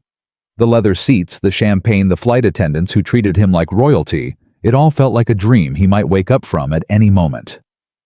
Victoria sat beside him, reviewing her speech on a tablet. She'd insisted on accompanying him, even though the ceremony was supposed to be about Marcus and the Phoenix Corps. "Partners," she'd said. "We started this together. We finish it together." "Nervous?" she asked, glancing up from her notes. "Terrified." "Good. That means you care." Victoria set down her tablet. "Marcus, can I tell you something?" "Sure." "A year ago, I was the most miserable person I knew. Rich, powerful, successful by every metric that's supposed to matter. And absolutely empty inside." She paused. "I used to think my father was a great man, a visionary, someone I should emulate. It took meeting you to realize he was just a bully who happened to be good at making money." "Victoria, let me finish." She turned to face him fully. "You changed my life, Marcus. Not just my company, not just my career. My actual life. The way I see the world. The way I treat people. The person I want to be." Marcus didn't know what to say. For so long, Victoria had been the enemy, the symbol of everything that had been taken from him. And now here she was, sharing her heart on a first-class flight to Washington. "Denise used to say that people are like engines," Marcus finally replied. "Some run clean and efficient right from the start, but others need to be rebuilt, taken apart, examined, put back together with better parts. Which kind am I?" The second kind. But that's okay. Marcus smiled. The rebuilt engines always run stronger in the end. Victoria's eyes glistened. She reached out and squeezed his hand. Thank you, Marcus, for everything. Thank you for giving me a reason to stop hiding. They landed in Washington at noon. A motorcade was waiting to take them to the Smithsonian. Black SUVs with tinted windows, motorcycle escorts, the whole production. Marcus felt like a foreign dignitary visiting from another country. This is ridiculous, he muttered as they climbed into the lead vehicle. This is what happens when you become a national hero, Victoria replied. Get used to it. I'm not a hero. I'm just a guy who built an engine. You're a guy who refused to give up for 15 years, who protected his wife's dream when everyone else had forgotten it, who stood up to people more powerful than him and won. Victoria looked at him seriously. That's the definition of a hero, Marcus, whether you like it or not. The motorcade pulled up to the Smithsonian at 1 p.m. The National Mall was crowded with people, tourists, journalists, dignitaries, curious onlookers who had heard about the ceremony. A red carpet stretched from the curb to the museum entrance, lined with photographers and camera crews. Marcus stepped out of the SUV and was immediately blinded by flashbulbs. Mr. Webb, over here. Marcus, how does it feel to be honored by the Smithsonian? Will you comment on the rumors about a Nobel Prize nomination? Victoria appeared beside him, taking his arm, guiding him toward the entrance. Just smile and wave, she whispered. Don't engage. We'll do the formal press conference after the ceremony. Marcus nodded and tried to follow her advice. But the crowd, the cameras, the sheer magnitude of the moment, it was overwhelming. He felt like a fraud, an imposter, a janitor playing dress-up in a borrowed suit. Then he saw something that stopped him cold. A young woman in the crowd holding a sign. The sign showed a photograph of Denise, the same photograph Marcus carried in his wallet, with words printed beneath it, "Thank you for never giving up." Marcus stared at the sign. At Denise's face, reproduced and held aloft by a stranger who had been moved by their story. "Sir." A security guard touched his arm. "We need to keep moving." But Marcus walked toward the woman instead. The crowd parted for him, confused but respectful. "Where did you get that?" he asked, pointing at the sign. The woman, she couldn't have been more than 25, looked startled. "I made it. After I read the article about you and your wife. I'm an engineering student at MIT. Her work inspired me to change my major." Marcus felt something break open in his chest. "What's your name?" "Maya. Maya Johnson." "Maya." Marcus smiled through tears.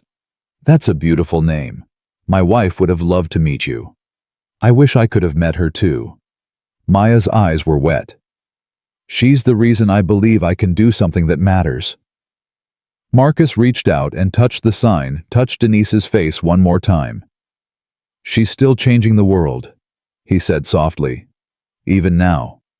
Then he turned and walked back to Victoria, who was waiting with tears streaming down her own face. "You okay?" she asked. "Yeah." Marcus wiped his eyes. "Yeah, I think I finally am." The ceremony was held in the American Innovation Wing. Hundreds of guests filled the auditorium, politicians, scientists, business leaders, journalists. The Secretary of Energy was there, the head of NASA, representatives from every major automaker in the world. But the centerpiece of the room was the exhibit itself. Marcus's 1972 Ford F-100 sat on a raised platform, carefully restored to its original condition. The rust had been cleaned, the paint touched up, the interior preserved. It looked exactly as it had when he and Denise had finished building it in their garage. And beneath the hood, visible through a specially designed glass panel, was the Phoenix core, the original prototype, the one Denise had helped him build with her own hands. A bronze plaque stood beside the truck. This truck carried a fortune inside, not of money, but of dreams. Built by Marcus and Denise Webb, The Phoenix Corps represents the triumph of perseverance over adversity, of innovation over greed, and of love over loss. May it inspire future generations to never stop reaching for the impossible. Marcus stood before the exhibit, reading those words over and over, trying to absorb their reality. His truck, his engine, his wife's dream. Preserved forever in the Smithsonian alongside the Wright brothers' plane and Thomas Edison's light bulb. Ladies and gentlemen, Dr. Robert Hayes stepped to the podium, calling the room to attention. Today we honor one of the most remarkable stories in the history of American innovation, a story of genius, tragedy, perseverance, and ultimate triumph. Hayes told the story from the beginning. The NASA years, the Phoenix Corps development, Denise's illness, the stolen patents, the years of hiding, the dramatic confrontation at Kingston Automotive, the partnership with Victoria, the victory over Harold Foster. By the time he finished, there wasn't a dry eye in the room. And now, Hayes concluded, it is my privilege to introduce the man at the center of this extraordinary story. A man who spent 15 years as a janitor protecting a secret worth billions. A man who refused to let his wife's dream die no matter the cost. Ladies and gentlemen, Mr. Marcus Webb. The applause was thunderous. Marcus walked to the podium on legs that felt like rubber. He looked out at the crowd, all those faces, all those cameras, all those expectations, and felt the familiar terror rising in his chest. Then he looked at the truck, at the Phoenix Corps, at Denise's legacy finally honored after 15 years of injustice. And he began to speak. My wife was the smartest person I ever knew. Smarter than me, smarter than anyone in this room, smarter than most of the professors who taught her at MIT. Marcus's voice was steady now, gaining strength. She could have done anything with her life. Made millions in private industry. Won awards. Built empires. Instead, she chose to work on something that might never succeed. Something everyone told her was impossible. He paused, gathering himself. When she got sick, she didn't complain, didn't feel sorry for herself. She just kept working on the Phoenix Corps, even from her hospital bed. Kept refining the equations, kept solving problems, kept believing that we were close to something revolutionary. Marcus's voice cracked. The last thing she said to me the night before she died was, "Don't let them bury it, Marcus. Promise me." And I promised. I promised I would protect her work no matter what. He wiped his eyes. For 15 years I kept that promise in the only way I knew how. I hid. I stayed invisible. I drove that truck every day, keeping the Phoenix Corps alive, waiting for the moment when I could finally show the world what she had built. Marcus looked at Victoria sitting in the front row. I thought I would do it alone. I thought I would have to fight everyone, trust no one, carry the weight by myself forever. But I was wrong. Because along the way, I found something I never expected to find. Partners, allies, people who believed in Denise's dream as much as I did. He gestured toward Victoria. Victoria Kingston could have destroyed me. Her father stole everything I had, and she inherited the tools to finish the job. Instead, she chose to make things right. She chose to honor a woman she never met. She chose to be better than the legacy she was given. Victoria was crying openly now. So was half the audience. And because of her choice, we're standing here today. Because of her choice, the Phoenix Corps is going to change the world. Because of her choice, my wife's name will be remembered forever. Marcus turned to face the exhibit. The truck. The engine. The dream. Denise, baby, I know you're watching. I know you're proud. And I want you to know that I kept my promise. I didn't let them bury it. Your work is going to help millions of people. Your name is going to inspire generations of engineers. Your dream is going to outlive us all. He touched the glass panel that protected the Phoenix Corps. I love you. I'll always love you. And this isn't goodbye. This is hello. Hello to the future you believed in. Hello to the world you wanted to build. Marcus turned back to the audience.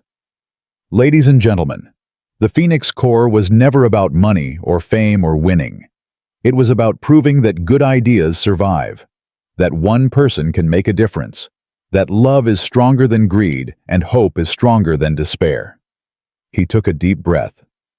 My wife believed that. I believe that. And now, thanks to all of you, the whole world can believe it too. The applause lasted 7 minutes. After the ceremony, there was a reception.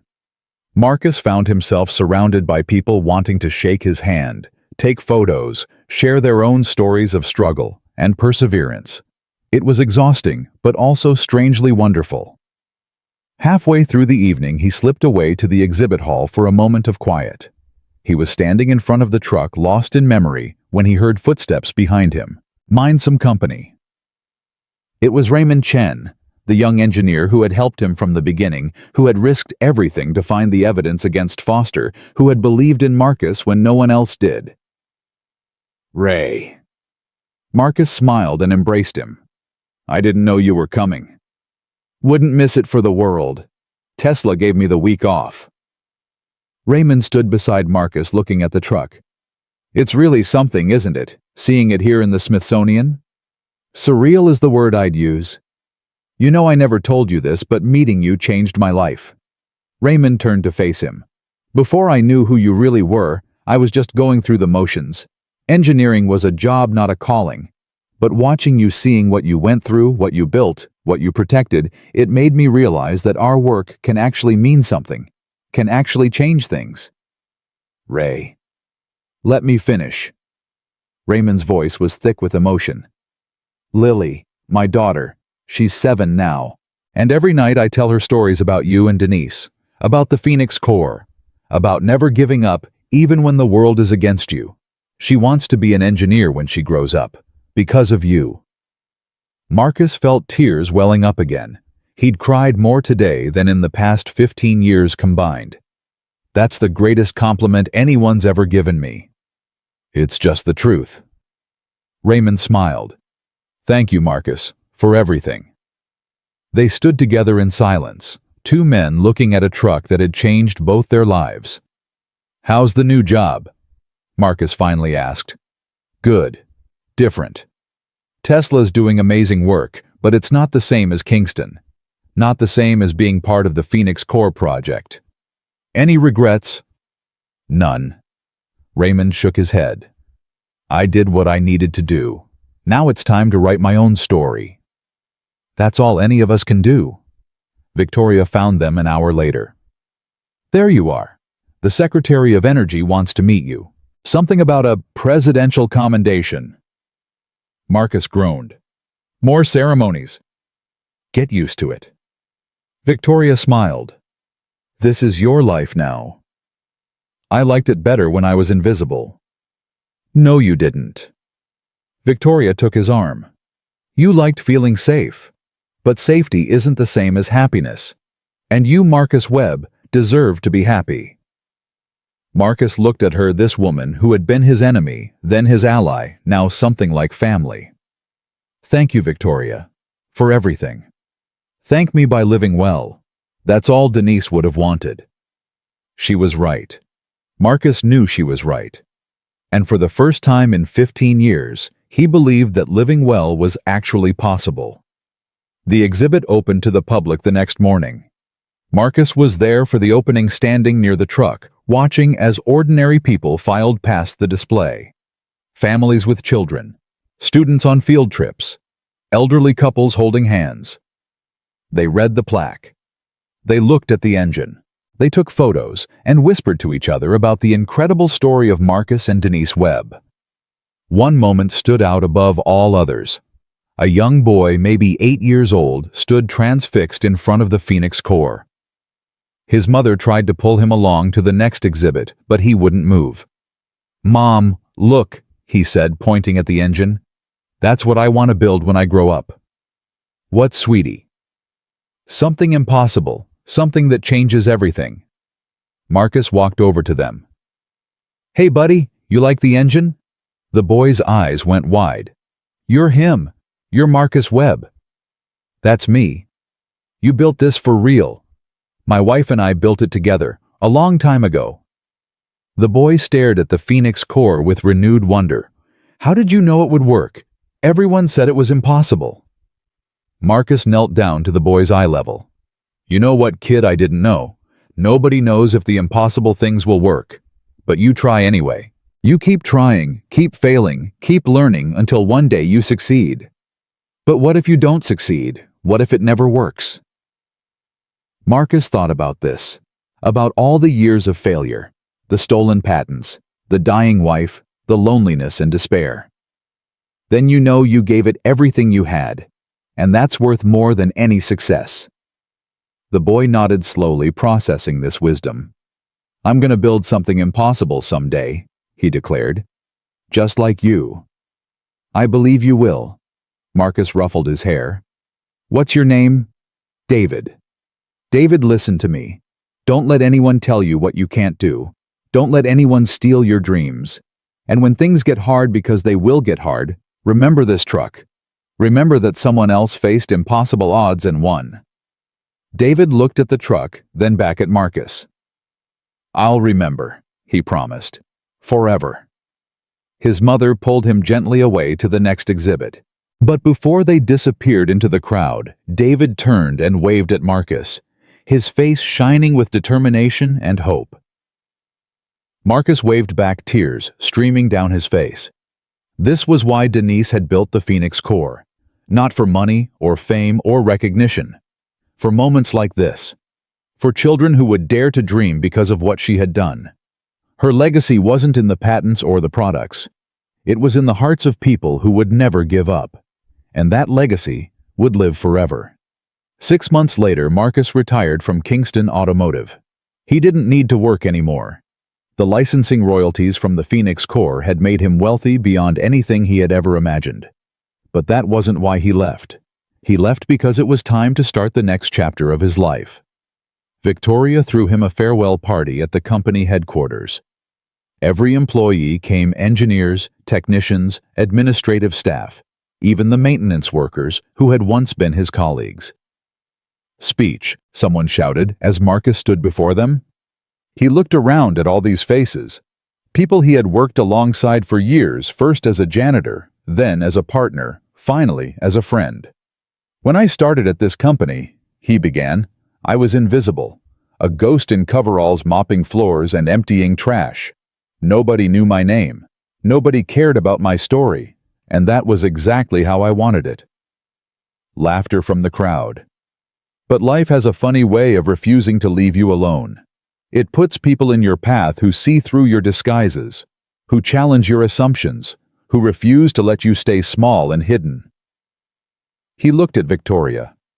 Victoria Kingston saw something in me that I couldn't see in myself. She gave me a chance when she had every reason to destroy me. And because of that chance, I got to fulfill a promise I made to my wife 15 years ago. Marcus's voice thickened. Denise never got to see this day. She never got to see the Phoenix Core change the world. But I know with absolute certainty that she's watching. And she's proud. Not just of the technology, but of all of you. Everyone who worked to make her dream a reality. He raised his glass. To Kingston Automotive, to the Phoenix Core, and to the woman who made it all possible. My wife, my partner, my everything. Denise Webb. To Denise? The crowd echoed. They drank, they cheered, they celebrated.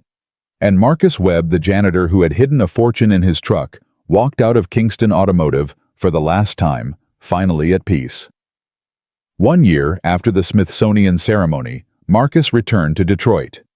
He had been traveling, something Denise had always wanted them to do. Europe, Asia, South America. Seeing the world, meeting people, discovering that life could still hold surprises for a 59-year-old widower.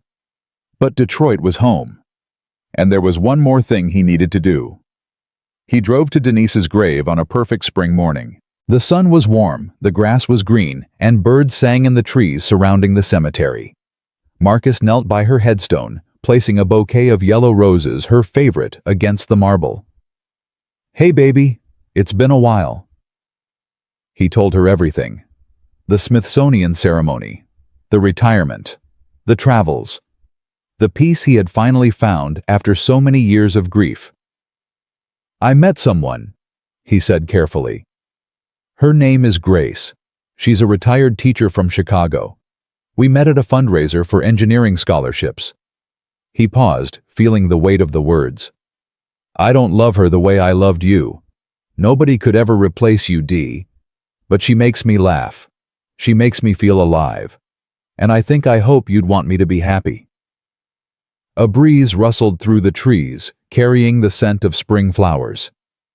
I'm not asking for permission. I know you'd give it anyway. I just needed to tell you. Needed you to know that I'm finally ready to live again. Marcus touched the headstone, tracing the letters of her name. The Phoenix core is in cars all over the world now. Millions of them. Every time someone starts one of those engines, they're starting your engine. Your dream is alive, baby. Alive and growing and changing everything. He stood up slowly, his knees aching, his heart full. I'll never stop loving you, Denise. Never stop missing you. But I'm not going to stop living either. That's not what you would have wanted. And I'm done dishonoring your memory by hiding from the world. He looked up at the sky, clear blue, endless, full of possibility. Thank you for choosing me. Thank you for building the Phoenix core with me. Thank you for teaching me that the impossible is just a word for things that haven't been done yet. Marcus wiped his eyes and smiled through the tears. I'll see you again someday, Dee. But not yet. I've got a lot of living left to do.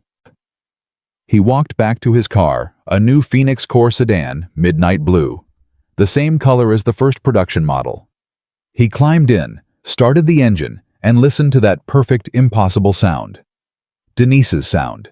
His sound. Their sound. Then Marcus Webb drove away from the cemetery toward the future, toward life, toward everything that was still waiting for him. The sun was rising over Detroit. A new day was beginning. And somewhere in the hearts of every child who had ever been told their dreams were impossible, the phoenix was still rising. Because good ideas survive. Because truth matters. Because love is stronger than loss. And because one man with nothing left to lose had proven that the most valuable things in life aren't always visible. Sometimes they're hidden in plain sight, waiting for someone brave enough to look past the rust and see the gold underneath. Marcus Webb had kept his promise, and his wife's dream would never die.